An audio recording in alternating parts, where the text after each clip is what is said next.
ഈ പുതിയ കുട്ടികൾ തലതിരിഞ്ഞു പോകുന്നത് എന്ന ചോദ്യത്തിന്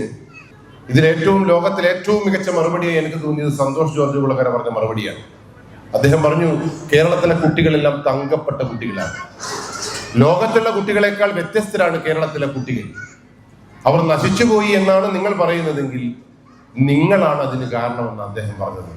അദ്ദേഹം ചോദിച്ചു, നമ്മൾ എങ്ങനെയാണ്, അച്ഛനും അമ്മയും എങ്ങനെയാണ്, ഈ സമൂഹം എങ്ങനെയാണ് കുട്ടികളെ വഴിതെറ്റിക്കുന്നത് എന്ന് ചോദിച്ചപ്പോൾ അദ്ദേഹം പറഞ്ഞ മറുപടി,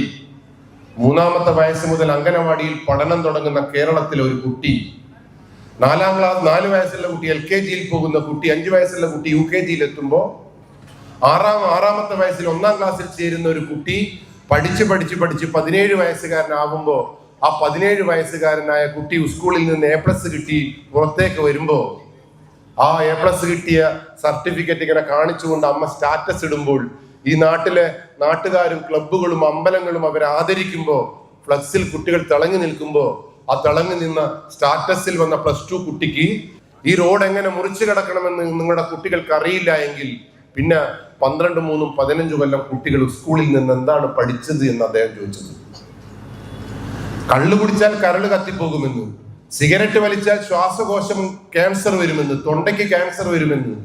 കള്ളും സിഗരറ്റും വലിച്ചിട്ട് എനിക്ക് ക്യാൻസറും എൻ്റെ തൊണ്ടയ്ക്ക് ക്യാൻസറും ശ്വാസകോശത്തിന് ഒരു തകരാറ് വന്നിട്ടില്ല എങ്കിൽ, എനിക്ക് സ്ട്രോക്ക് വന്നിട്ടില്ല എങ്കിൽ എനിക്ക് ജനിക്കുന്ന കുട്ടിക്ക് സ്ട്രോക്ക് വരുമെന്ന്, എനിക്ക് ജനിക്കുന്ന കുട്ടിക്ക് ക്യാൻസർ വരുമെന്ന് ഈ 17 വയസ്സുകാരന്റെ തലച്ചോറിലേക്ക് പകർന്നു കൊടുക്കുവാൻ നമ്മുടെ സിസ്റ്റത്തിന് കഴിഞ്ഞിട്ടില്ല എങ്കിൽ ഈ കുട്ടി എന്തിനാണ് 15 കൊല്ലം സ്കൂളിൽ പഠിച്ചത്?